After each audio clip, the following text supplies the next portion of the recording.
Silahkan Mbak Andrea untuk memberikan tanggapannya tentang apa yang telah Anda baca. Iya, betul sekali. Terima kasih Mbak Andrea. Silahkan kembali duduk lagi. Nah, tujuan pembelajaran kita hari ini adalah dengan diberikan teks deskripsi tentang pertumbuhan dan perkembangan makhluk hidup, diharapkan peserta didik mampu mencermati kosakata dalam teks tentang konsep ciri-ciri kebutuhan, pertumbuhan, dan perkembangan makhluk hidup yang ada di lingkungan setempat. Yang kedua, dengan mendengarkan penjelasan dari guru, diharapkan siswa dapat berdiskusi dan menjawab pertanyaan yang disampaikan oleh guru tentang ciri-ciri makhluk hidup. Dan yang ketiga yaitu, dengan mengamati gambar yang diberikan oleh guru, peserta didik dapat mengidentifikasi ciri-ciri makhluk hidup. Dan yang terakhir yaitu, dengan melakukan praktikum yang dipimpin oleh guru, siswa dapat mengamati pertumbuhan dan perkembangan pada tumbuhan dan hewan dengan baik. Nah, sekarang dengarkan baik-baik ya. Di sini saya akan menjelaskan lagi habitat asli dari makhluk hidup dan apa jenis makanannya. Dengarkan baik-baik ya. Yang pertama, hewan yang hidup di darat. Contohnya seperti sapi, kerbau, domba. Nah, mereka itu makanannya apa sih? Iya, betul sekali. Mereka memakan rumput atau tumbuh-tumbuhan. Yang kedua ada hewan yang hidup di laut. Contohnya seperti ikan. Ikan itu memakan apa sih? Ikan itu memakan ikan kecil-kecil yang ada di laut. Nah, yang ketiga ada hewan yang hidup di udara.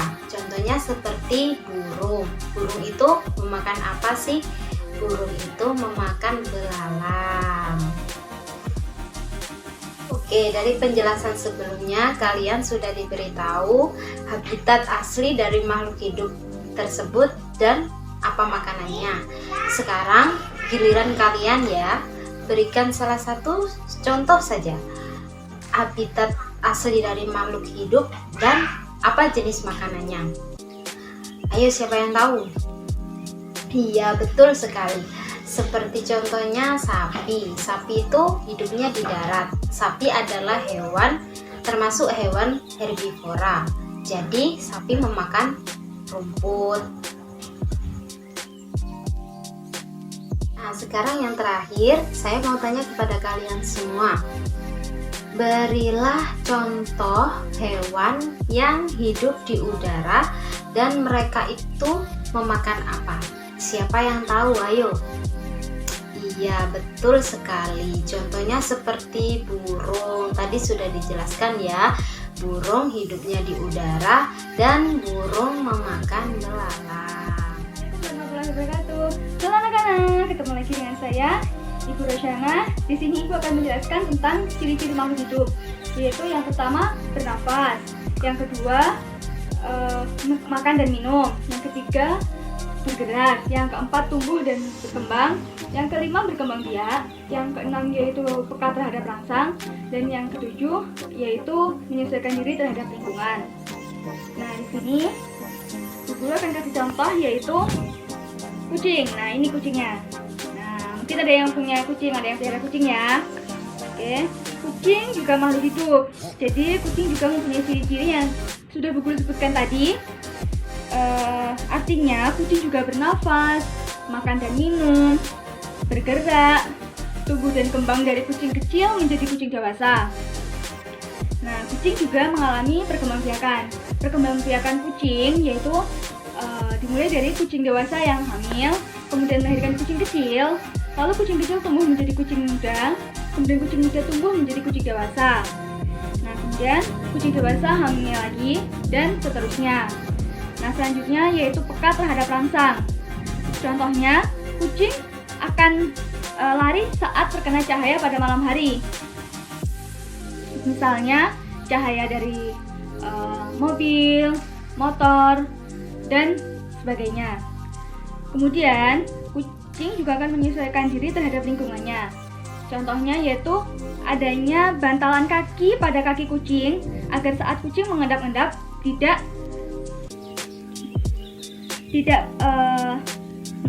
mengeluarkan suara. Nah, kucing juga memiliki kumis di sekitar hidungnya untuk mendeteksi keadaan lingkungan sekitarnya. Oke, pertanyaan untuk didiskusikan yaitu yang pertama, sebutkan urutan perkembangbiakan kucing. Yang kedua, sebutkan contoh bahwa kucing peka terhadap rangsang. Oke, silakan didiskusikan dulu. Saya buku tugas waktu 5 menit, setelah itu nanti kita bahas sama-sama ya. Oke, sudah selesai ya diskusinya, kita bahas sama-sama. Nah, pertanyaan yang pertama tadi adalah sebutkan urutan perkembangbiakan kucing. Nah, tadi kan udah dijelaskan ya sama Bu Guru, yaitu perkembangbiakan kucing dimulai dari kucing dewasa hamil, kemudian melahirkan anak kucing kemudian tumbuh menjadi kucing muda, lalu kucing muda tumbuh menjadi kucing dewasa, nah, kemudian kucing dewasa hamil lagi, begitu pun seterusnya. Oke, udah paham kan? Udah paham? Kita lanjut ke pertanyaan kedua, yaitu sebutkan contoh bahwa kucing peka terhadap rangsang. Nah, tadi juga sudah Bu Guru jelaskan ya contohnya, yaitu kucing akan lari saat terkena cahaya malam, misalnya lampu mobil, motor, dan sebagainya. Anak-anak sudah paham ya? Nah, kalau sudah paham, mungkin cukup sekian penjelasan dari Bu Guru. Kurang lebihnya mohon maaf. Assalamualaikum warahmatullahi wabarakatuh. Assalamualaikum warahmatullahi wabarakatuh. Bagaimana kabarnya anak-anak? Alhamdulillah baik semua ya. Nah, kemarin anak-anak sudah mempelajari mengenai ciri-ciri pertumbuhan dan perkembangan makhluk hidup. Sekarang kita akan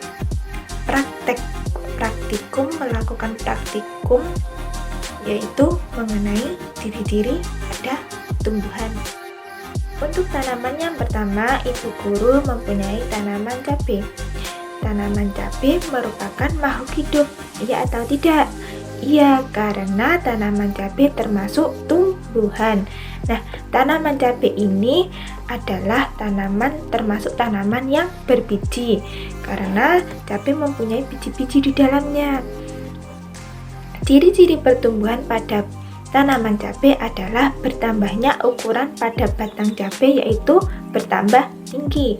Nah, berkembangnya tanaman cabai ini ditandai dengan tanaman cabai berbunga, lalu bunga itu akan menghasilkan buah, yaitu buah cabai.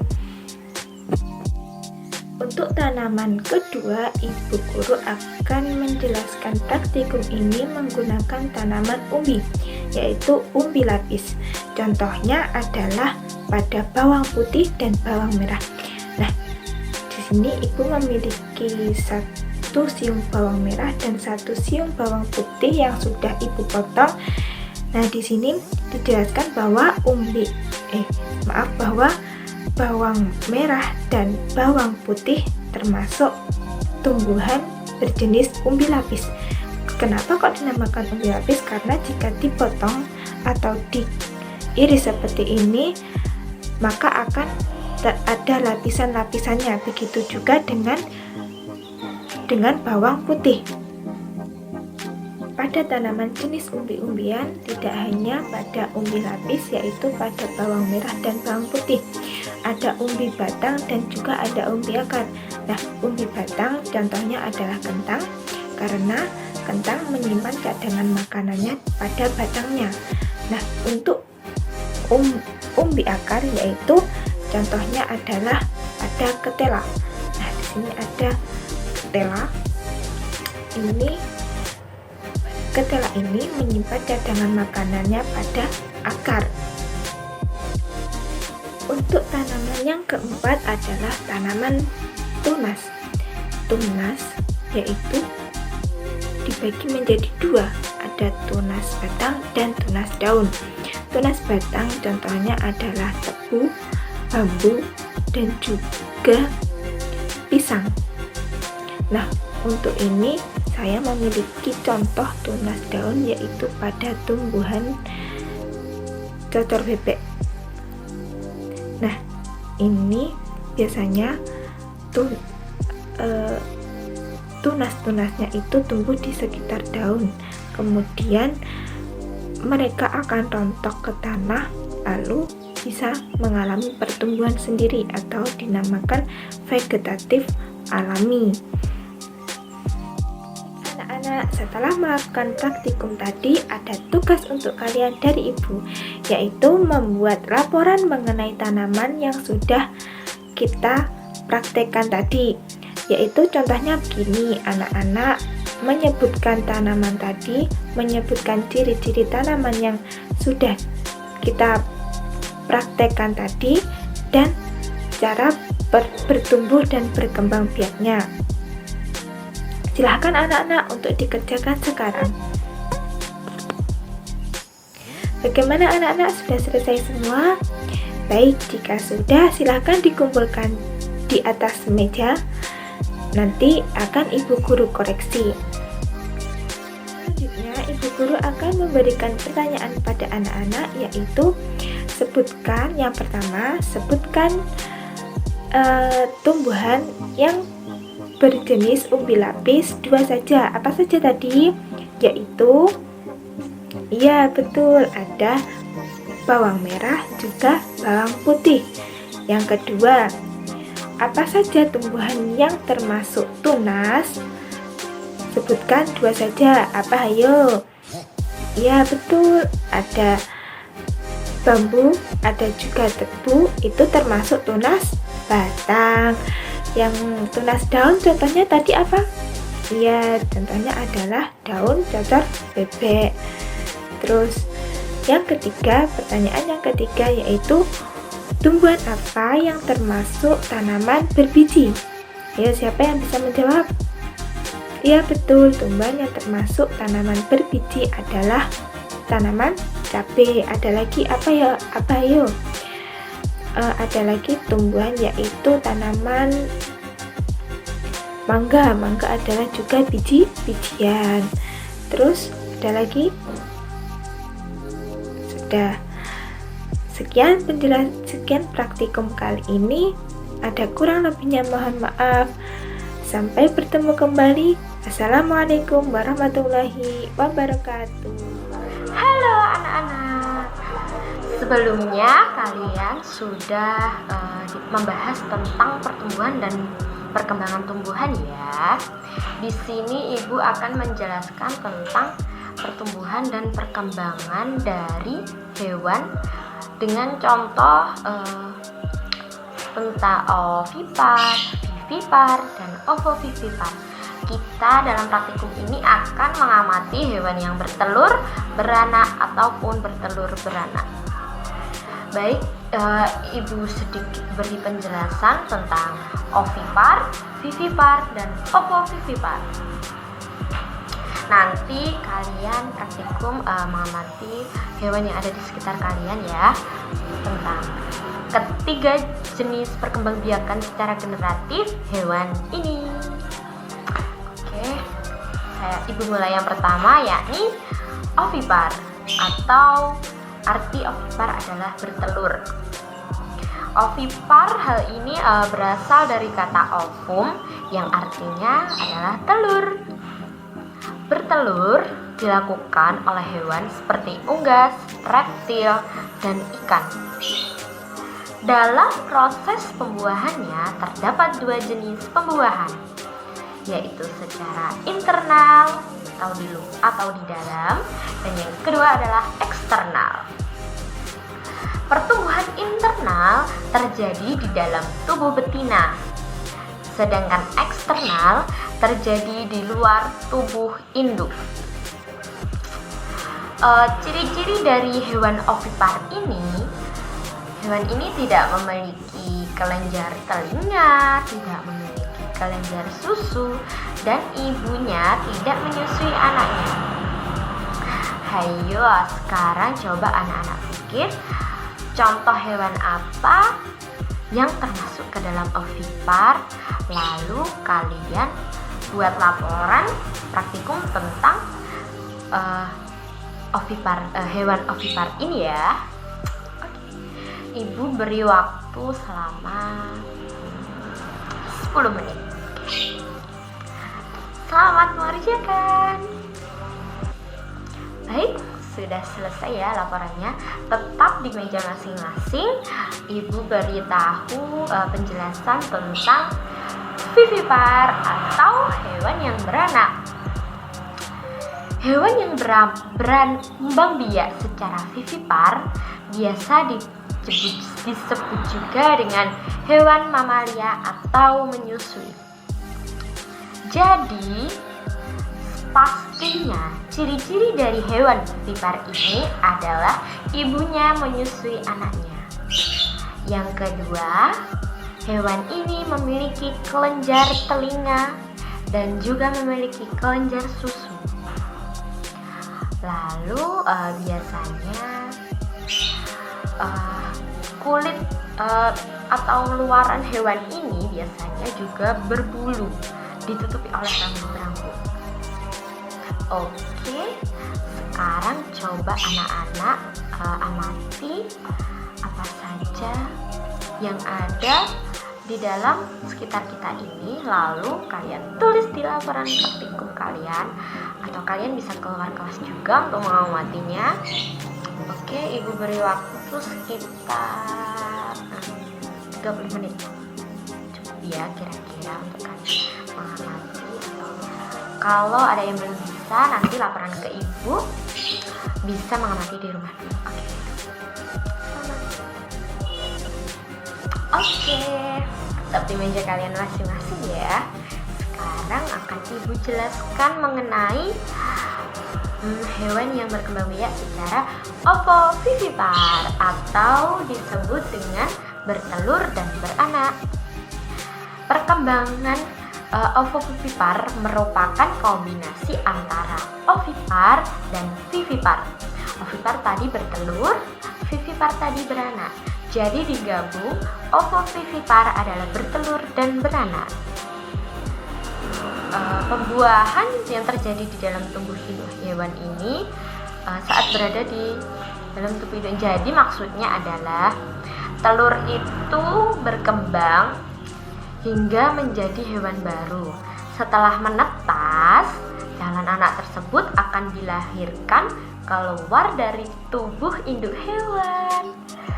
Nah, sekarang anak-anak amati contoh hewan apa yang termasuk dalam ovovivipar ini. Ibu beri tahu contohnya. Hanya 2 ya, tapi kalian tidak boleh memakai contoh ini lagi. Oke, yang pertama adalah kadal. Kadal itu termasuk hewan ovovivipar. Yang kedua, ikan hiu. Ikan hiu juga termasuk hewan ovovivipar.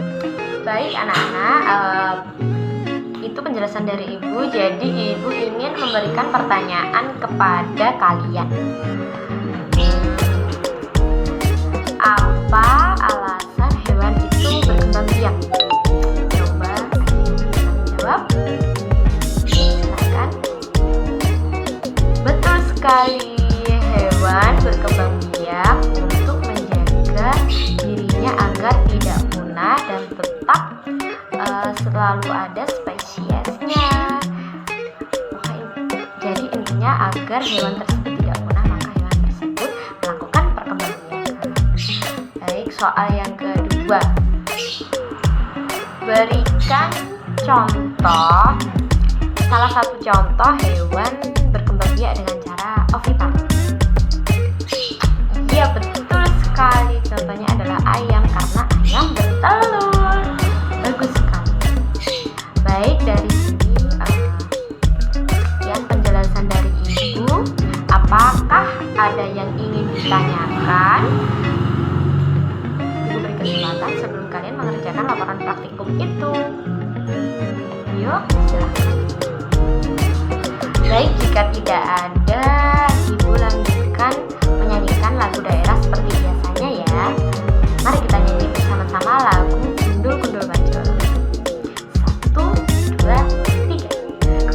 Gundul-Gundul Bajul, gembelengan, nyunggi-nyunggi wakul-kul, gembelengan.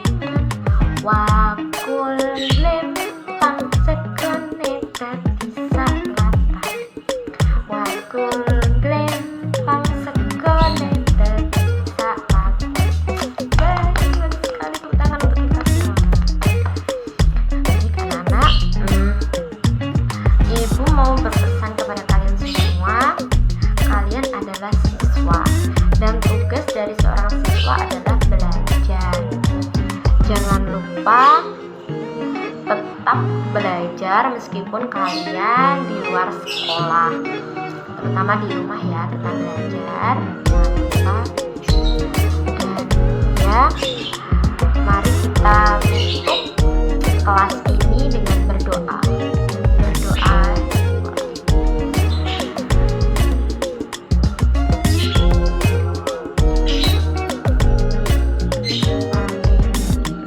Baik anak-anak, sekian dari penjelasan Ibu tutup. Wassalamualaikum warahmatullahi wabarakatuh. Bye bye.